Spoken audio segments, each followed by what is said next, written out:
Finally tonight, we come back to the Arab Spring uprisings, this time in the Persian Gulf. Margaret Warner has our story. Young people and police clashed in Bahrain again today, as shown in this YouTube video. The skirmishes came as an independent commission revealed its findings on the upheavals that shook the tiny Gulf kingdom earlier this year and the crackdown that followed. The demonstrations, led by Bahrain's Shiite majority, began February 14th in the capital Manama's central Pearl roundabout. Protesters called for greater political freedoms and more opportunity for the Shiite majority. The police and army reacted quickly and forcefully against the protesters, killing 3. But despite the crackdown and arrests that followed, the protests didn't entirely stop. This oil-producing kingdom of 750,000 people lies sandwiched between the two major Gulf powers, Sunni-ruled Saudi Arabia and Shiite-ruled Iran. On March 14th, amid a continuing standoff, Bahrain's royal family welcomed 1,000 troops and dozens of military vehicles from Saudi Arabia and the Gulf Emirates onto the island.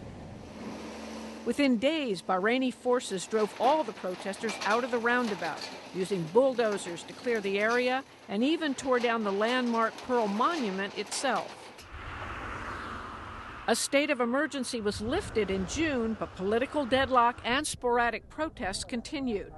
In July, King Hamad bin Isa Al Khalifa ordered an independent inquiry into the events in February and March and the months that followed.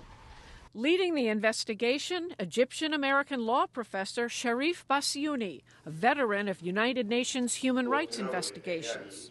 Today, his Bahrain Independent Commission of Inquiry released its 500-page report into the events that have resulted in the deaths of 35 people. Among the key findings, Bahrain security forces used excessive force, including torture and forced confessions. Jail detainees were abused. Shiites were purged from workplaces. Shiite mosques were destroyed. And the commission said it found no evidence to support a key government claim that the uprising was the work of nearby Iran. In response, the king said today, "You have identified serious shortcomings on the part of some organs of our government, particularly in failing to prevent instances of excessive force and the mistreatment of persons placed under arrest." He promised further review and corrective action. In Washington today, State Department spokesman Mark Toner commended the monarchy for authorizing such an exhaustive independent review, and he called for actions to follow. We believe it does offer Bahrain an historic opportunity to join together, the people of Bahrain and the king to join together to find a path to implement these recommendations and to undertake other necessary reforms. The U.S. has a stake in developments in Bahrain, home to the U.S. Navy's Fifth Fleet. Some lawmakers have expressed uneasiness with the crackdown.